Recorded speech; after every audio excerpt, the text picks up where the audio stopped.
Assalamualaikum warahmatullahi wabarakatuh. Kembali lagi bersama saya Fabian di channel Fabian Pasadena 17. Pada kesempatan hari ini saya akan melanjutkan yang kemarin tentang Microsoft Word. Nah, untuk temanya sekarang akan membahas tentang format dokumen profesional. Nah, di sini terdapat beberapa format ya. Yang pertama ada style. Nah, untuk style ini biasa digunakan ini bisa menerapkan format yang konsisten ya pada judul dan teks. Nah, untuk style ini biasa digunakan untuk mengkonfigurasi paragraf secara default atau normal. Dan bisa juga digunakan untuk mengatur heading, untuk digunakan dalam membuat daftar isi secara otomatis dan juga membuat dokumen map. Ya, jadi konsisten pada judul teks dan mengkonfigurasi paragraf secara default.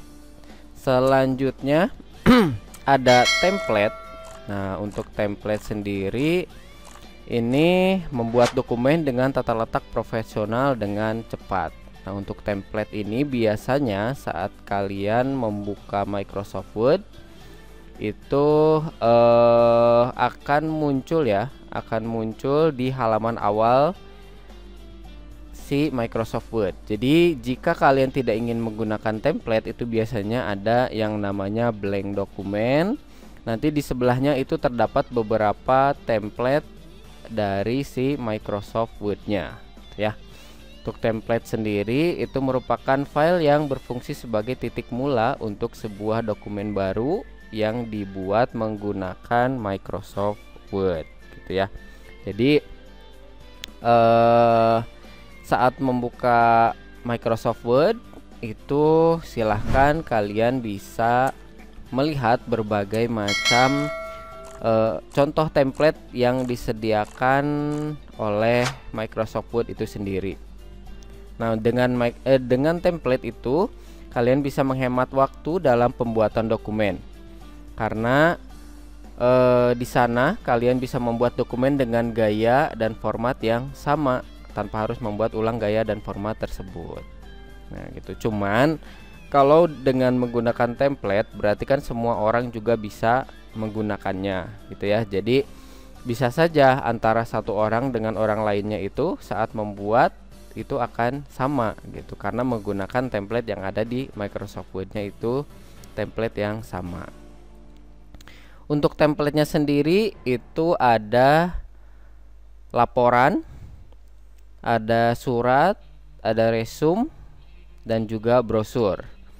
Nah, dengan menggunakan template ini kira-kira bisa menghemat waktu hingga 50% ya, karena dengan adanya template ini kalian tidak harus memikirkan tata letak si entah itu tulisan di laporan, di surat, di resume maupun di brosur, karena dengan template ini sudah ada posisinya masing-masing gitu ya. Di tampilan awal kalian sudah melihat, oh posisinya seperti ini.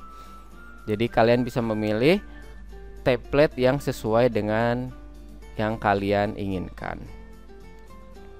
Selanjutnya untuk tata letak yang menarik gitu ya, agar tata letak yang menarik atau agar Microsoft kalian itu dokumennya lebih menarik, bisa disisipkan beberapa hal-hal yang menarik. Yang pertama ada tabel, ada smart art, dan grafik.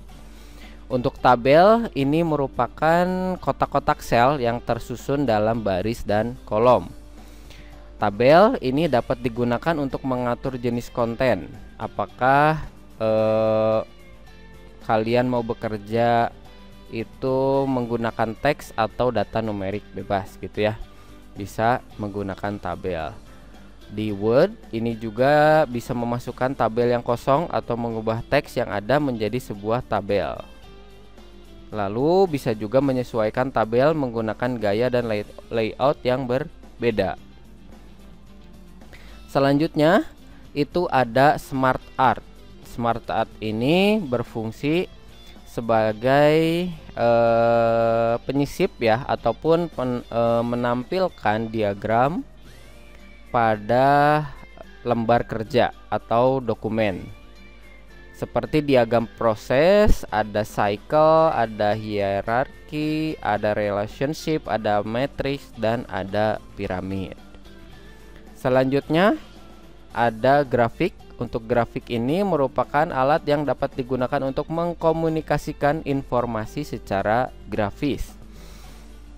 Nah, untuk grafisnya sendiri bisa membantu kalian ya untuk menggambarkan data numerik.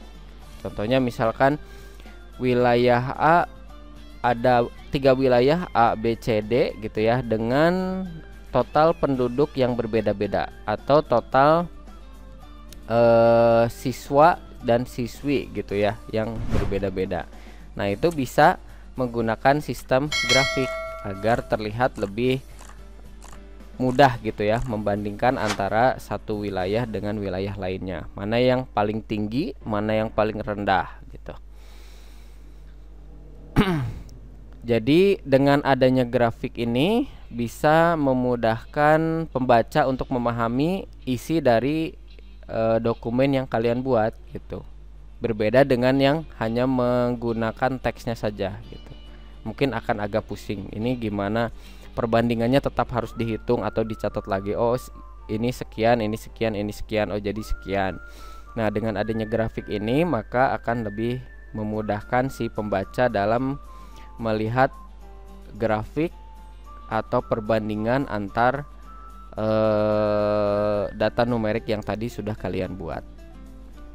Nah, untuk dokumen dengan visualisasi yang baik cenderung dibaca 43% lebih banyak karena lebih bervariasi ya di dalam dokumennya. Tidak hanya tulisan-tulisannya saja, tetapi ada gambar-gambar yang menarik perhatian.